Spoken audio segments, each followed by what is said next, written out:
Muito bom dia. Boa tarde, boa noite. Bora para nosso 15º dia. Vamos falar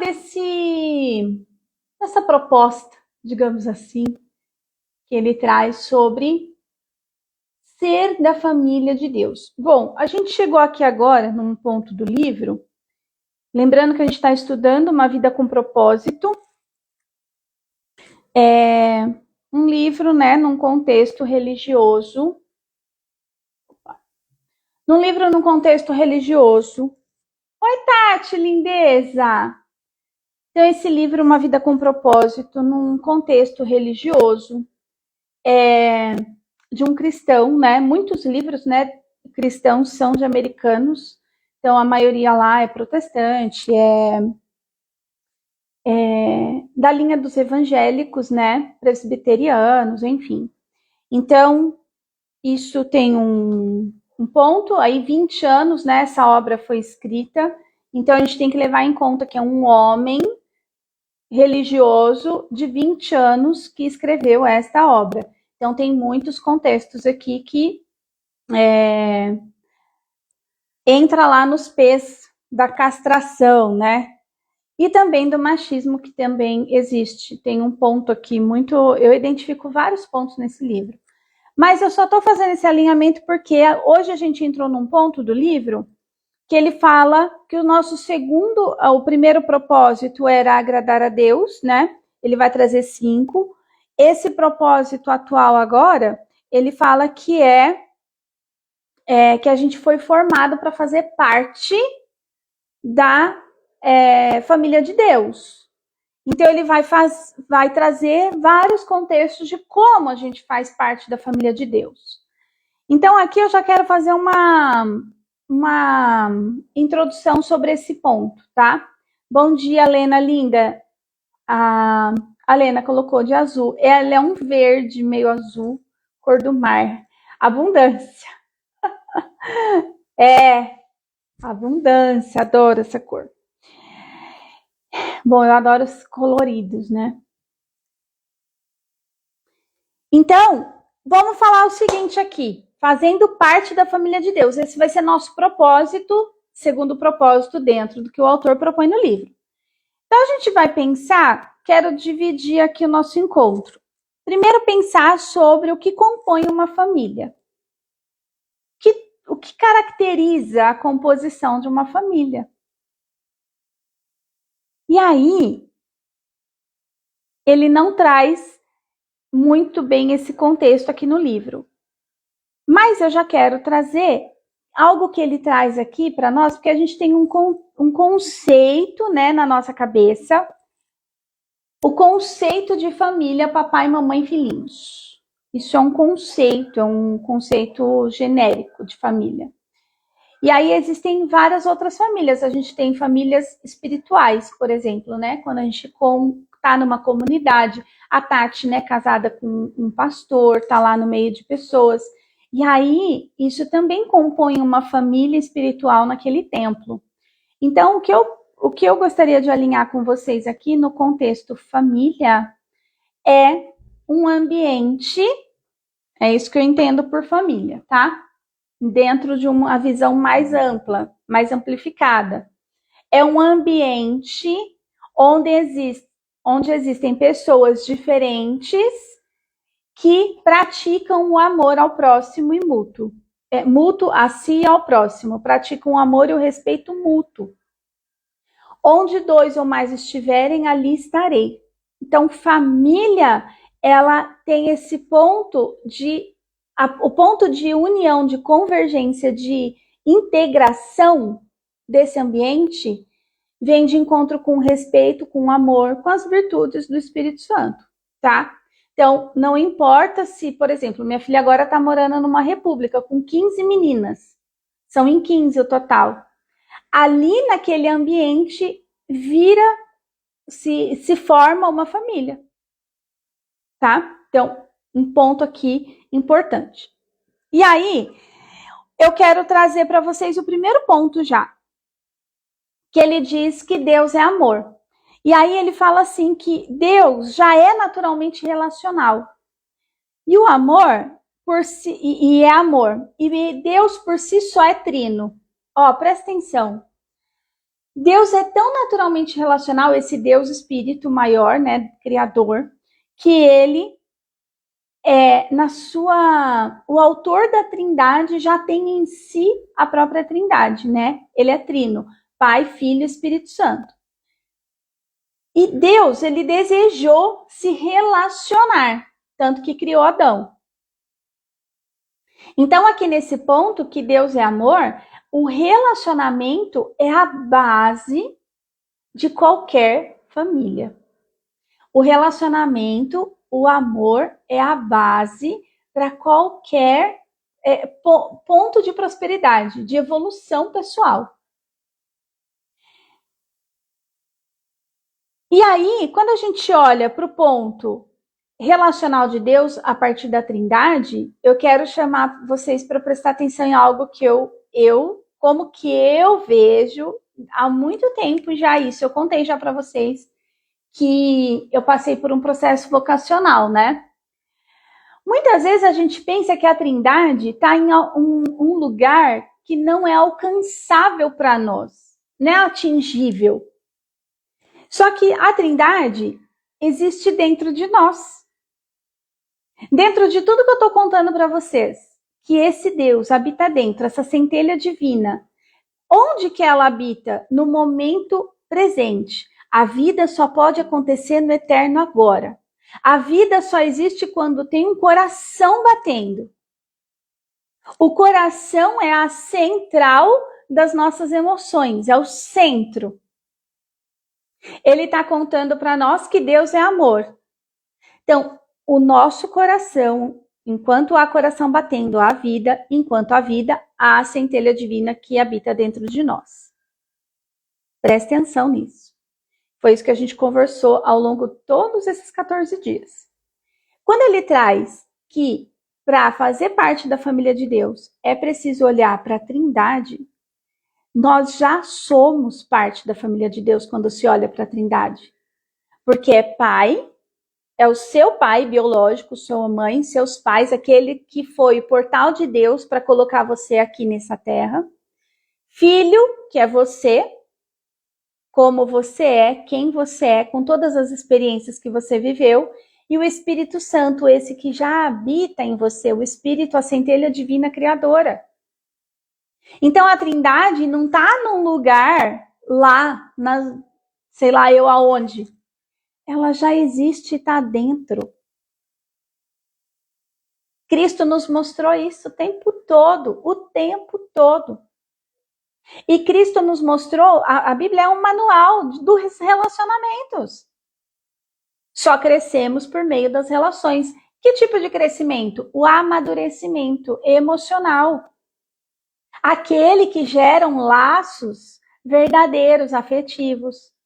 Inclusive, amigos, muitas vezes a gente tem poucos amigos, né? Mas muitas vezes a gente considera nossos amigos muito mais do que a nossa família. Porque são pessoas que a gente adota para ser nossa família.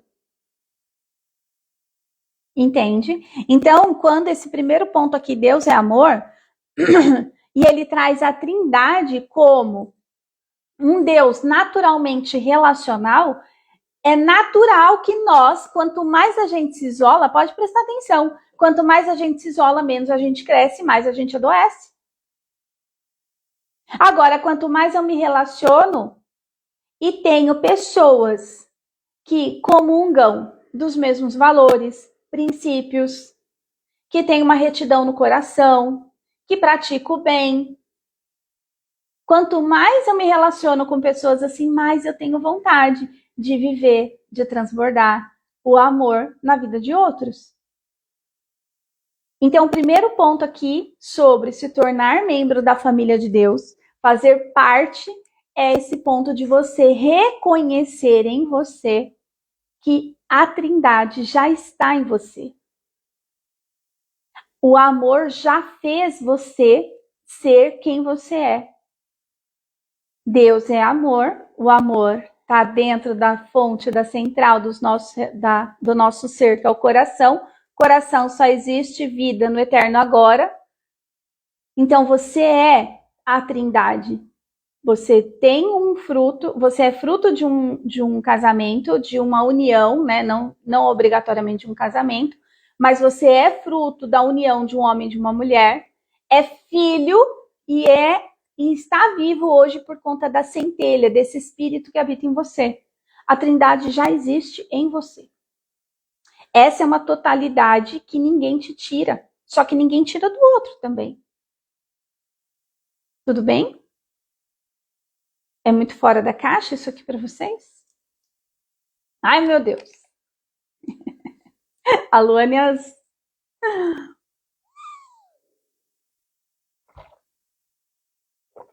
Bora lá. Segundo ponto. Quem são os filhos de Deus? Aí aqui nesse segundo ponto, lá no livro, ele é, bom, a gente já sabe, falei, né? O cara, ele é um religioso que ele tá falando muito mais do contexto de cristãos, né? E aí ele traz esse ponto que eu não concordo no livro, né? Bom, contei aqui algo para vocês do que faz vocês já fazer parte da família de Deus. Você está vivo? A Trindade existe? Aí já está integrado? Você já faz parte da família de Deus, já é, entende? Mas aí ele traz aqui, quem são os filhos de Deus? Todo ser humano, vivente. E aí ele fala, cada ser humano foi criado por Deus, mas nem todos são filhos de Deus. Eu não concordo com isso. Por quê? Ele fala que para se tornar filho de Deus, tem que adotar a cruz. Então ele faz essa separação de novo, né? Teve um outro momento lá atrás que ele separou o universo em quem é cristão e todo o resto que não é cristão. Depois ele separou, de novo, num outro capítulo, ele separou aqueles que que têm a cruz como uma fonte de salvação e outros que não adotam a cruz. E a gente foi vendo aqui que não é esse movimento que eu proponho. Oi, Cris. Boa noite para você que está aí no Japão. E aí, o que eu quero trazer aqui para vocês? Vamos lembrar e resgatar aquele diálogo de Nicodemos com Jesus. Nicodemos era um mestre da lei, um senhor já, e aí ele pergunta para Jesus: como que eu herdo o reino dos céus? Como que eu desfruto dessa herança? Aí Jesus falava assim para ele: é preciso nascer de novo. E aí Nicodemos fala: como que eu vou nascer de novo? Como que um homem velho volta para o ventre da sua mãe? E aí Jesus fala: não, você vai nascer de novo na água e no espírito. Jesus não fala para Nicodemos: você tem que se tornar cristão, enquanto você não se converter, você não. Jesus era judeu. Já falamos sobre isso aqui. Então, quando a gente olha para esse ponto, quem são os filhos de Deus? Todos aqueles que integram na sua totalidade, na sua identidade, na sua essência, o Pai, o Filho e o Espírito Santo. Quando a gente olha para quem somos, a raiz da nossa existência, incluindo no coração nosso papai, nossa mamãe e todos que vieram antes, para daí a gente reconhecer a nossa filiação da matéria, da biológico e a filiação espiritual pela centelha divina que habita em nós. Nascer de novo, você já nasce, quando você vem para essa terra, você pertence a uma família, biologicamente falando, mas para nascer de novo e pertencer a essa família proposta no livro, que é fazer parte da família de Deus, você precisa incluir com amorosidade. O que é nascer de novo? O que representa a água? A água, quando Jesus fala aqui para Nicodemos, é a purificação. Os judeus usam muito água para lavar as mãos antes de partir o pão. Eles se purificam o tempo inteiro. Então, a água é fonte de purificação. Um corpo que não se hidrata, quando ele tem 80% de água, alguma coisa vai ficar ruim. Vai ter cálculo no rim, vai ter problema de sangue espesso, vai ter aquele problema de derrame. Uma pessoa que não se hidrata, a água, ela é fonte de vida. Uma semente que não é regada, a flor não nasce, não cresce, a planta morre. Então, a gente precisa olhar para esse ponto da água como ponto de purificação. Quando a gente quer lavar uma louça, a gente precisa da água. Quando quer banhar o nosso corpo, a gente precisa da água. Agora, se purificar do quê? O que é nascer de novo quando eu já tenho quase 45 anos? É eu permitir que essa água viva, aquela que a samaritana tomou no poço, purifique todos os nossos condicionamentos, que vai tirando essa craca que colocaram em cima de nós.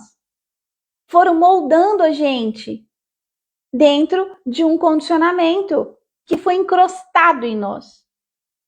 Inclusive tem um estudo dentro das visões sistêmicas sobre as couraças.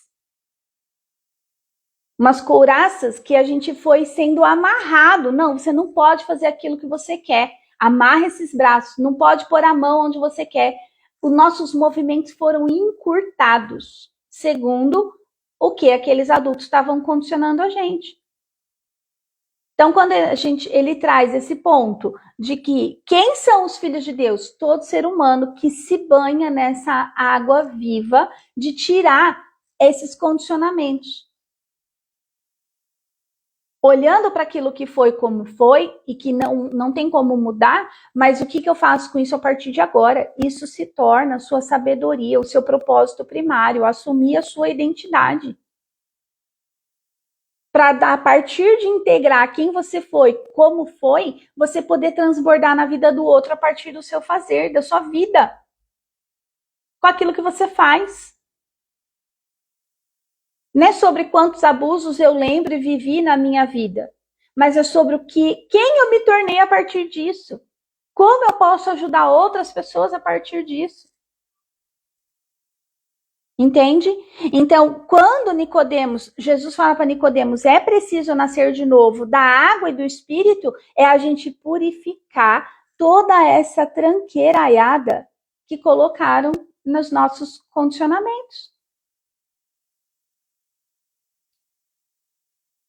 A água purifica o espírito que já está em nós, que nós vamos nos reconectando com essa essência, integrando essa trindade no nosso coração, ele dá o direcionamento. O espírito tem uma inclinação natural para o amor. O amor é um hábito do coração e uma inclinação do espírito. A gente já viu isso lá atrás. Então, quando eu olho para esse ponto de quem são os filhos de Deus, todos que têm uma reta intenção no seu coração, integrou no teu coração, incluiu todos que passaram pela sua vida, não importa quem trouxe dor, quem trouxe prazer, todos têm o direito de pertencer. Tanto que para mim faz muito sentido as leis de Bert Hellinger, porque ele foi um padre, teólogo, estudou, e ele observou as leis sistêmicas, ele só deu nome, mas ele observou em toda a prática de Cristo, inclusive. E não diz para ser exclusivo, separatista. Não está dizendo, em nenhum lugar da Sagrada Escritura vai, igual para Nicodemos, quando você virar um cristão, você nasce de novo, desfruta da herança. Não é isso. Mas a gente está estudando um livro que tem um contexto religioso, então eu preciso trazer para você o olhar amplo, tá?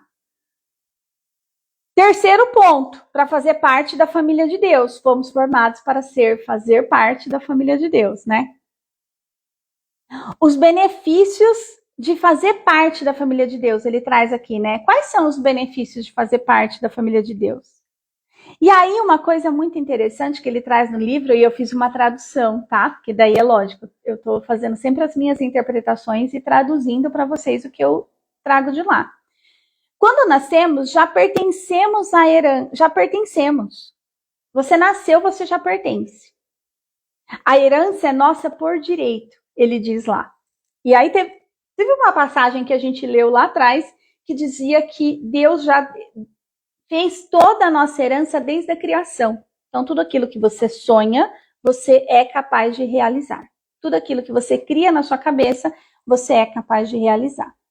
Então, quando ele diz aqui que um dos benefícios de fazer parte da família de Deus é poder desfrutar da herança. Mas pensa, quando você nasce, tanto na sua família biológica, você já é herdeiro daquela família. Não importa o que ela tenha. E eu não estou falando aqui só de bens materiais, não interessa.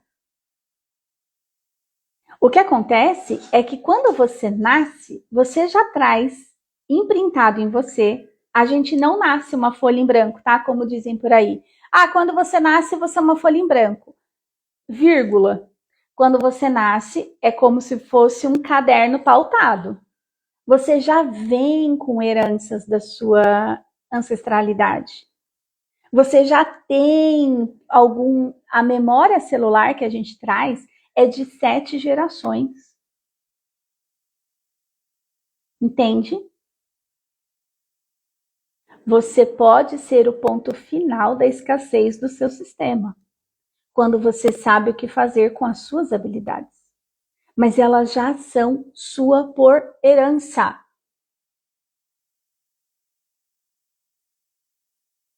Ontem, quem assistiu a live de ontem, ou quem viu, depois vai lembrar que eu fiquei assim, muito. Eu fervo, minha gente, eu fico bastante exaltada, com muita energia. E olha que muito louco. Eu tava conversando com vocês aqui. A Gi chegou. Eu tava conversando com vocês aqui, né? Dentro do contexto da live de ontem. E aí depois eu fui dar uma relaxada. Eu sempre saio daqui, vou lá tomar um solzinho e tal. E aí me veio muito na memória a minha avó materna. Ela foi palanqueira, foi vereadora em São Paulo, foi candidata. Vixe, minha avó ela era dos comícios, das passeatas. Minha avó era dessas, né? E aí veio a memória na minha cabeça, depois que a gente. Depois você assiste o comecinho gravado, Gi. Veio na memória a minha avó um dia que eu fui com ela numa Câmara. Eu não sei se era Assembleia dos Deputados, Legislativa, não sei se era Câmara dos Vereadores, eu não sei. Era em São Paulo, eu era pequena, devia ter uns 10 anos. E aí me lembro que naquela hora, quando eu saí daqui da live e fui lá fora no sol, veio essa memória daquela plenária. Todas aquelas cadeiras enfileiradas, assim, uma cadeira confortável. Eu vi aquela menina de 10 anos olhando, assim, eu me arrepio até de falar, olhando aquela mulher indo, caminhando no corredor central, fazendo a volta pela. Tinha uma barreira, assim, como se fosse uma barreira. Não era portão, mas era uma barreira, assim, como se fosse um móvel que dividisse. E aí ela dando a volta e indo lá na mesa central. Sentando, ajustando o microfone para falar. Eu não lembro do que ela falou. Não lembro do que ela. Eu nem lembro, eu só sei que eu estava lá. E eu lembro que eu fiquei sozinha na cadeira. Eu fui sozinha com ela. Minha mãe às vezes ia sair e falava, vai, cuida deles para mim. Aí meu irmão já era maior, às vezes não queria sair, minha avó me levava a tirar colo para todo lado. Então eu ia com ela para passeata, eu ia com ela para esses lugares, eu ia com ela para rodas de discussão quando era nos partidos. Eu ia com ela. Então ontem quando eu saí daqui, eu lembrei dela fazendo esse rolê, indo sentar lá na mesa central que ela ia falar para aquela plenária. E minha avó, ela era muito ativista. Então, ela era do tipo que defendia igualdade, ela era muito ativista. E ontem, depois da live, eu lembrei, acessei essa memória. E a gente está falando aqui sobre essa herança. Não adianta ficar brigando contra isso. Vai ser muito mais natural para mim. Vai ser muito mais fluido se eu me permito viver aquilo que já está em mim. Existem outras maneiras de fazer e levantar uma bandeira? Sim, existem. Inúmeras. A comunicação não violenta vem para me ensinar isso, inclusive. Eu posso falar de empreendedorismo, fortalecimento emocional, financeiro, voltado para mulheres vulneráveis e que querem, né? Porque tem o querer do outro, porque muitas mulheres que vivem problema de violência não querem, elas continuam se vitimizando, elas não querem assumir o protagonismo da sua história, mas para aquelas que querem, tem um caminho. Eu passei por ele, posso ensinar. Não estou falando nada contra a igreja, contra as escolas, contra os pais. Não, eu só descobri que existe uma raiz. Mas o que eu contei hoje aqui no primeiro ponto? A Trindade, ela precisa estar integrada em você. Honrar todos que vieram antes. Isso é um movimento de inclusão. Então, eu olho para minha história, integro no meu coração, vejo aquela mulher que foi desbravadora para a época dela. Minha avó veio de Marília para São Paulo com 3 filhos a tiracolo, saindo de uma relação que provavelmente foi violenta e abusiva. O meu avô era um alcoólatra. Não conheço a história do meu avô, mas eu sei que para a época dela, tô falando, minha gente, minha mãe morreu com 60, tô falando de mais de 60 anos para trás. Imagina uma mulher chegando em São Paulo com 3 filhos, com o sonho de ser enfermeira.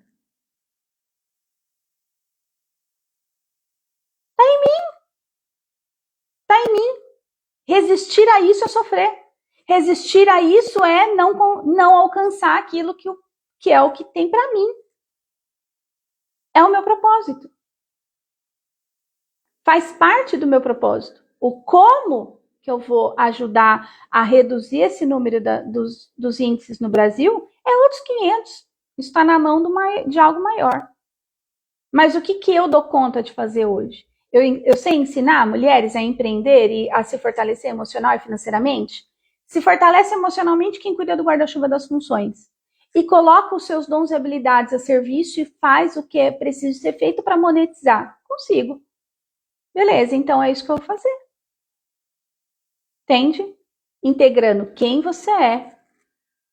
Pai, Filho e Espírito Santo. Pai, seus pais, aquele que foi o portal de Deus para sua vida. Você, que é quem você tem que ser por tudo que você viveu e passou. E o Espírito Santo que vai te dar a direção. Entende? Então, aqui nesse terceiro ponto, a gente já nasce com o nosso pacote completo. Com tudo aquilo que a gente precisa para fazer o que precisa ser feito nessa terra. E quando a gente não faz? E quando a gente não faz? A bola vai ser passada para uma das minhas filhas. Entende? Quem sabe se eu vou ter netas? A gente não sabe. Um sistema, né? Outro dia eu estava olhando para isso. Um sistema marcado pela violência. Foi meu sistema familiar. Ele foi marcado pela violência. Essa avó que eu tô contando, mãe da minha mãe, a mãe dela foi roubada da família de origem dela. Era uma índia, depois ela foi ser escravizada, né, num lugar. Eu soube dessa história muito recente. E aí, mas imagina só, olha como a violência está a serviço da vida. Se ela não tivesse sido roubada da família de origem dela, talvez ela não tivesse casado, porque depois ela foi roubada da escravatura onde ela estava, dessa casa onde ela servia, por um outro cara, que eles fugiram junto para constituir uma família. E ela viveu, segundo o que eu soube, assim, o pão que o diabo amassou com esse cara. Só que ainda assim era menos pior do que ser escrava. Depois de tantas dores que ela viveu. O meu bisavô morreu quando o filho dela mais velho tinha 16 anos.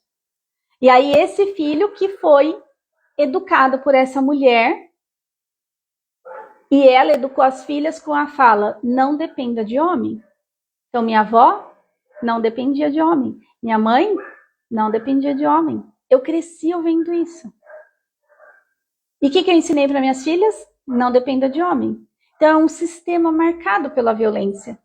E minhas filhas hoje falam que não quero ter filho. Hoje elas se relacionam com meninas. Não dependa de homem. Tem fruto disso tudo. Quer dizer que eu preciso me martirizar? Não. É só eu olhar para o que eu posso fazer de melhor com a minha vida. O que eu posso fazer de melhor? Para fazer o encerramento dessa... Que eu seja o ponto final, a estação final desse movimento de violência, tanto na minha família como em tantas outras. Que eu seja a estação final desse movimento de escassez de vida. Entende? Isso está na minha herança natural. Está na minha herança. Quarto ponto. E último ponto aqui do nosso encontro. O quarto ponto, ele fala sobre o batismo como porta de entrada para a família de Deus. E aqui a gente já sabe que ele é o cara lá religioso. Então ele defende que para fazer parte da família de Deus, você tem que ser batizado e acreditar em Cristo, aquela profissão de fé, né, que eu já contei para vocês quanto eu vivi, quanto foi violento para mim. Mas olha que curioso, né, porque tem muitas contradições aqui nesse livro, tanto do ponto do que ele fala, das passagens bíblicas que ele traz. E ele traz uma passagem bíblica que diz assim, ó, que Jesus chama os seus discípulos e diz, portanto, vão e façam discípulos em todas as nações, batizando-os em nome do Pai, do Filho e do Espírito Santo. Olha que lindeza isso. Jesus está mandando os caras irem batizar em nome de Pai, do Filho e do Espírito Santo. Olha para o que eu falei sobre a Trindade. Se eu for olhar dentro daquilo que eu profetizo de fé, dentro de mim, do meu coração, da amplitude que eu vejo disso, quando eu amplio a consciência de vocês, eu estou fazendo exatamente o que Jesus me está convidando aqui os discípulos a fazer. Vão, batizem em nome do Pai, do Filho e do Espírito Santo, despertem essas criaturas para a Trindade que já habita nelas. Quem assistir essa live ao vivo ou gravada, o que está acontecendo aqui? Esse batizado que Jesus propõe. Olha que riqueza que é isso. Eu não preciso falar, eu não preciso professar aquela fé que os livros propõem. O que ele propôs. Ele separou, né? Quem professa a fé de crer em Cristo como Senhor e Salvador, vai para a família de Deus. Quem não professa essa fé não vai para a família de Deus. Eu estou contando para vocês que não é isso. Até porque eu não trouxe o livro aqui do São Francisco, né? Mas lá ele fala das diversas formas de manifestação do Espírito Santo. A gente não pode ter essa, né? É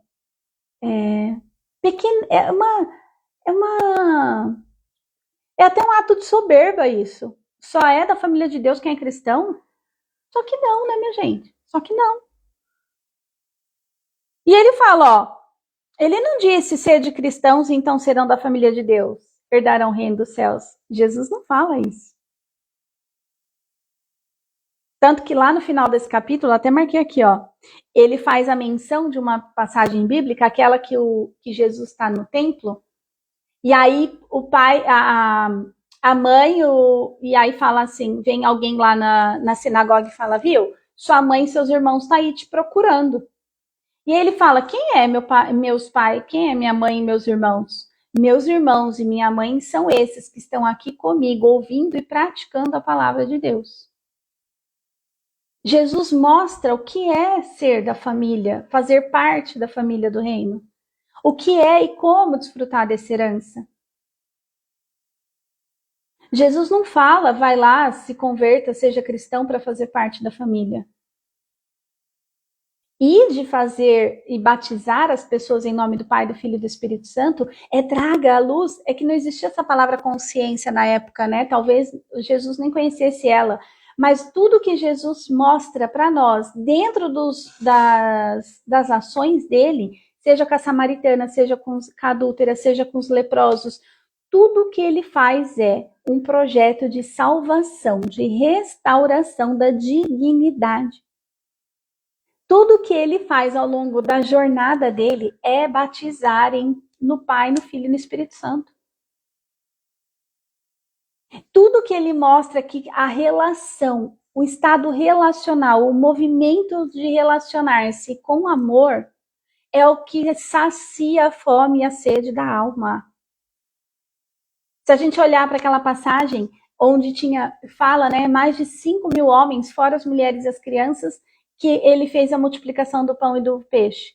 Quando eu leio aquela passagem, minha gente, eu não vejo ali 5.000 homens famintos.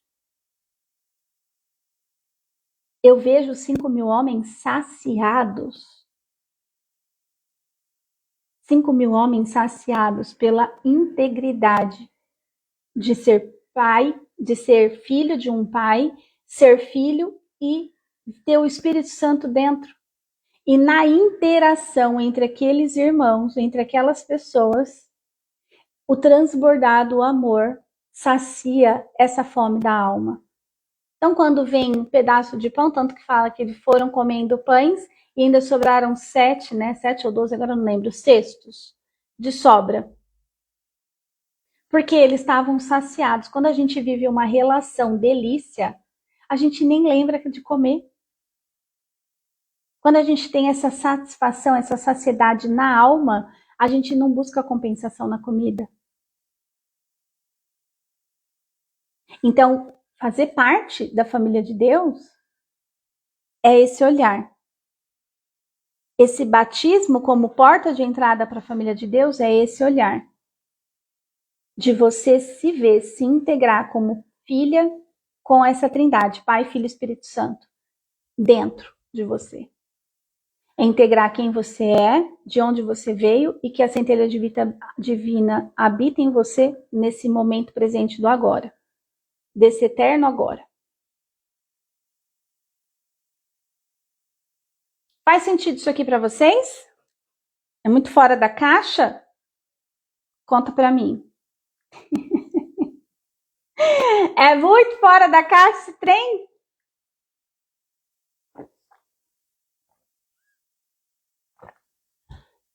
Bom, isso é o que temos para hoje. 15º dia, vamos ver o que nos reserva, né? O restante do livro.